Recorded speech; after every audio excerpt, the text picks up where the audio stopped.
Hola, soy María Camila y estoy hecha de campo, de familia, de mimos, de historias, de risas, de rezos, de costumbres, de dolores, de separaciones, de cuestionamientos, de carácter.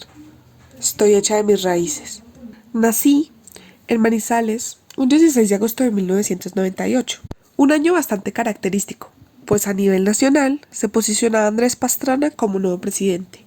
Este subió al poder con la idea de negociar un nuevo tratado de paz con grupos armados como las FARC, pues el país está viviendo una de las olas de violencia más fuertes. Y bueno, ahí estaba yo, naciendo entre el caos de este país. Pero entre todo ese caos me criaron como una mujer fuerte, libre, independiente.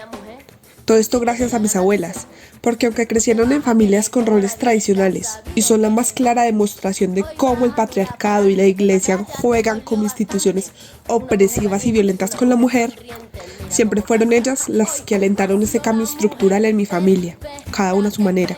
Aunque bien, hoy en día en ellas todavía hay algunos discursos patriarcales inmersos, la forma en que se revelaron en su momento las hace tan heroicas para mí. Un ejemplo de esto es mi abuela materna, que tomó decisiones muy escandalosas para su época. Por ejemplo, decidió estudiar antes de casarse. Fue la primera de sus hermanos en comprar una casa. Sacó ella sola a su familia adelante. Se graduó. Decidió tener hijos fuera del matrimonio. Por eso la considero una mujer fuerte y con mucha berraquera. Y nunca le ha tenido miedo a lo que digan los demás. Mi otra abuela, por su parte, siempre se dedicó mucho más al arte, como coser, pintar, esculpir. La mayoría de sus pinturas reflejan su crianza católica, pero de su arte vive hasta hoy en día, muchas veces siendo el sustento principal de su familia. Siempre fue la mano derecha de mi abuelo en todas sus decisiones, nunca se dejó opacar. Tiene gran autoridad en mi familia, matriarca como ella sola, sin ella no seríamos nada. Es por ellas que mi ética la considero una ética feminista, es decir, una ética que se revela ante esas imposiciones tradicionales y la subyugación de la mujer. Cecilia Amorós plantea que la ética feminista es ante todo una crítica de la ética.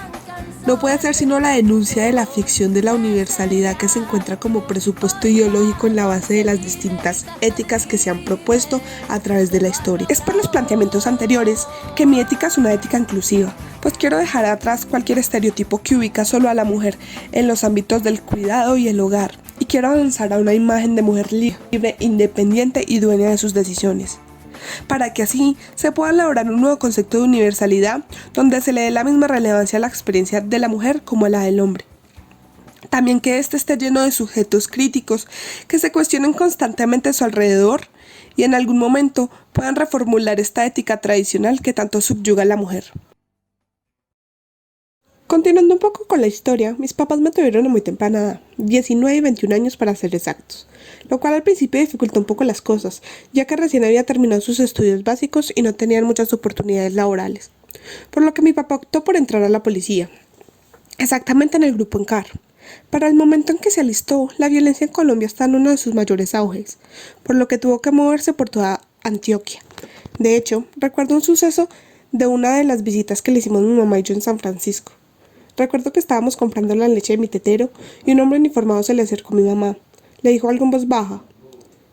Recuerdo que salimos corriendo y mis rodillas se rasparon. Ese día mi mamá no dejaba de llorar. Más tarde entendí que ese uniformado le dijo que si seguía por acá, ella sería la próxima en morir. Esta fue la primera vez que mi papá me explicó en qué consistía su trabajo. Me dijo exactamente que hay personas que son malas como los villanos de la película y que su deber era castigarlos y llevarlos a la cárcel.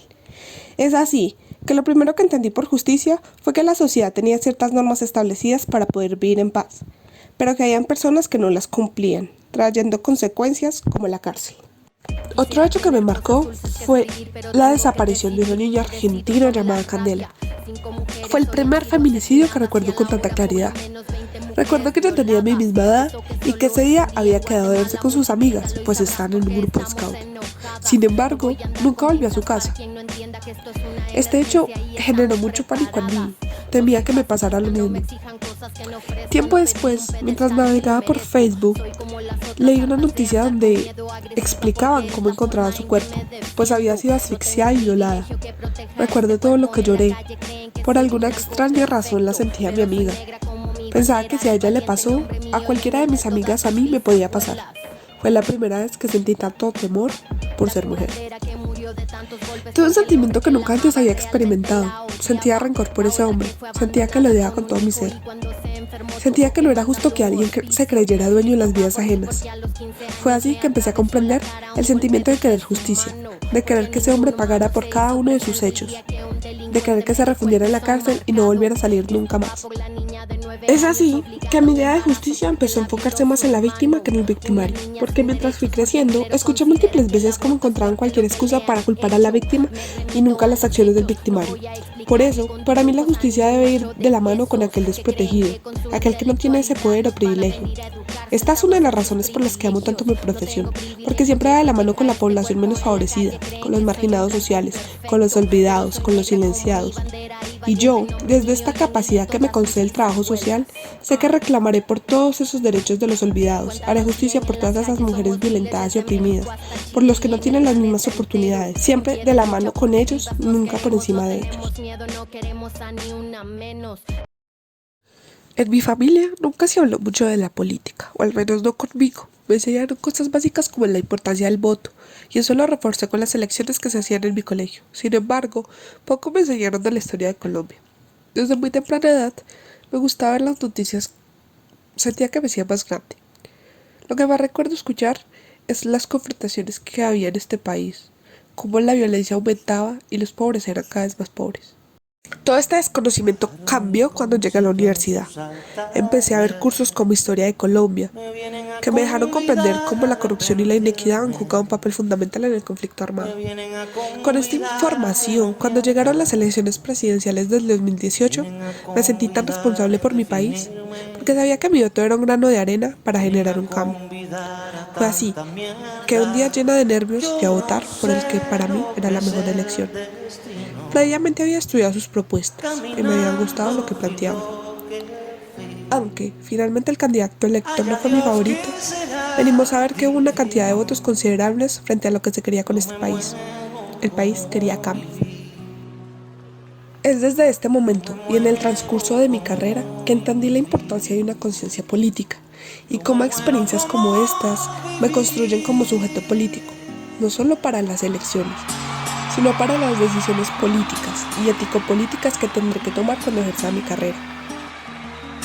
Ahora, ya en mis últimos semestres de universidad me he dado cuenta que la travesía ha sido larga y enriquecedora, que estoy a punto de llegar a mi Ítaca, y que en ese viaje me han acompañado mis profesores que se han encargado de guiarme con sus consejos y enseñanzas, mis compañeros con los que me he construido colectivamente como futuros trabajadores sociales, que han estado ahí para contarme sus experiencias, sus sueños, sus ideologías, mi familia que me ha apoyado y me ha dado la oportunidad de acceder a una educación superior.